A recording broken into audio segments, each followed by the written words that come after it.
This is the best brick-built Iron Man figure under $20, and it's not from LEGO. This is from an alternative brand, and it stands 36 centimeters high and comes with more than 8,000 pieces. It even has a special light brick. When you think of the affordable price and the amount of bricks here, this set is already a great value. But how was the build? Is this figure more for display or play? And how does this brick-built set compare with an actual action figure?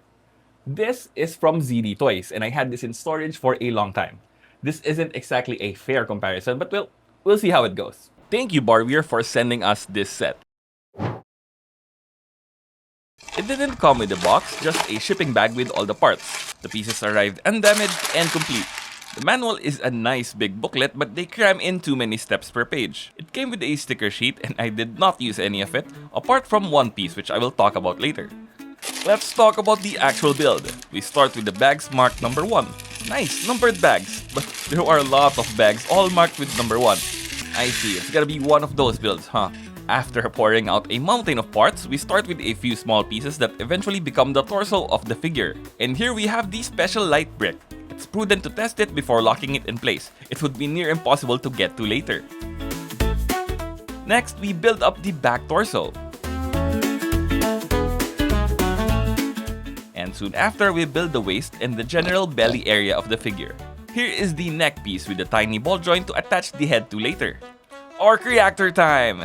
It's a nice printed circle tile that is cleverly attached to the rest of this gold chest plate. Here is the head build. The front of the helmet is thankfully printed on, as I mentioned earlier that I wasn't going to be using stickers. Bag number 2 is all about the lower half of the body. We start building out the legs, and I am glad that the joints are good quality and locked in place. Bad joints have always been a sticking point for me with other alt sets. Here we have the boots of the mech in a symmetric or mirrored build that you can cobble together at the same time if you are brave enough. But hey, if I can do it, then so can you.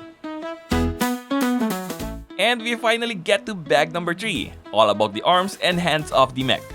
The elbow build is made with these hinge pieces which limit the movement. And now the hands. We build the repulsor on each one and we attach individual fingers. Perfect! We are almost finished building this behemoth, but there is one more build. And that is this display plaque. The label here is a sticker which I begrudgingly applied. Otherwise, it's a blank plate. It reads, Mark 42, Iron Hero Mechanical. Attack power of 950,000. Speed is divided by 0.1? Yeah, sure. Behind the gibberish, there is a sort of storage here for an axle piece. The build left us a fair amount of spare pieces. These nice gold parts might have a home in a different build. Let's take a closer look. Hey Tony, are you hiring? This is Iron Man's Mark 42 armor that was featured in the third Iron Man movie. It may not be everyone's favorite, but I could argue that it's the most appropriate to turn into a brick-built set. With the suit's ability to be assembled from separate pieces, it's basically Lego. I mentioned earlier that this stands a modest 36 centimeters or 14 inches, which is huge compared to Lego's take on the billionaire in a flying metal suit.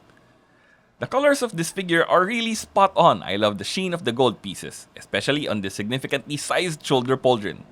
This actually looks like the same piece as the faceplate. Hold on, let me check.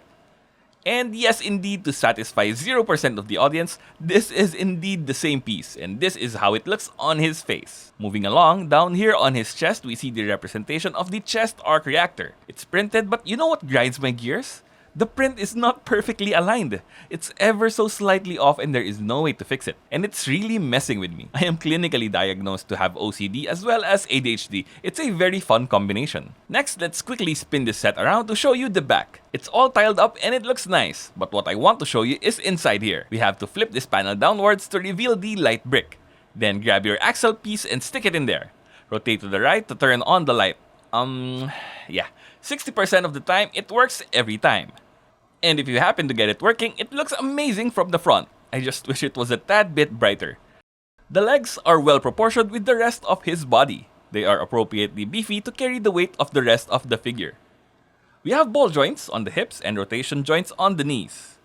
The knees can pop out quite easily during posing, but honestly, it's not that big a deal for me. I like how these side covers here are attached from behind, so you can adjust them a bit as needed. The armor boots are awesome. The pattern on the tiles sort of resembles the boots on the actual suit.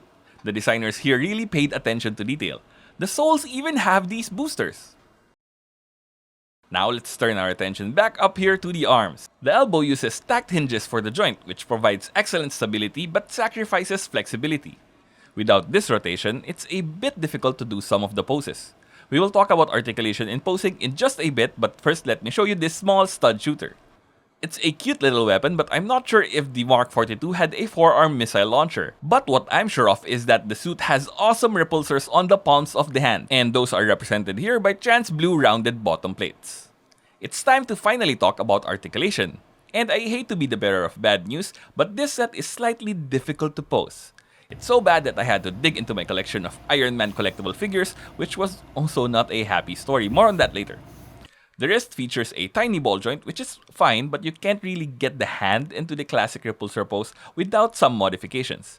I suggest removing this slope curved piece so you can lift it up a bit more. I mentioned the elbow hinges, and it basically locks you into a single axis here. The shoulder is not much better. Despite having ball joints, you won't really be able to angle it too much forwards or backwards. With that said, you can pose this. Just think of it as an exercise in patience. You have to be all zen about it, or else you will be decorating your walls with red and gold bricks. This is the same Mark 42 armor, but this time an actual action figure from ZD Toys. Is this a fair comparison? No, but I think it's gonna be fun. I review with my heart, not with my mind. Wait, that doesn't sound good. Anyway, my heart wasn't too happy when I saw the condition of this collectible. The paint was all melted and the joints were all messed up because of the heat here in the studio. I really need to move to a better space, but that's easier said than done. Moving along, here is the action figure next to our brick built set. The size difference is massive, but as far as the visuals are concerned, I like that they are both fairly faithful adaptations of the original suit. But when it comes to posability and accessories, the ZD is firmly ahead. The joints are a bit messed up like I mentioned, but it can still pull off some wild poses. I am making a written review of this action figure over on Patreon. It's exclusive to our paid members and we will start uploading photos and reviews of non-Lego things there. Mostly toys as I am a toy collector. But I might just start reviewing games, movies, and shows. It will be a surprise for you and for me as well. So if you're interested, why don't you help us grow the channel so we can move into a bigger and better studio so we can continue making entertaining content for you. Links in description. So, should you buy or skip this set? Buy this set if you love collecting Iron Man things and you can forgive a less than perfect experience. It has some articulation, but you might want to skip this if you are looking for a toy that you can easily pose and throw around, especially if you are shopping for a younger collector in your life. For that purpose, might I suggest the excellent ZD Toys figures, just keep them away from the sun. And if you are an anime fan, why don't you watch last week's video? We found the best minifigures ever, and plot twist of the year, they're not Legos! Shocking, I know! An alt-brand channel recommending Lego alternatives? What? Anyway, see you there.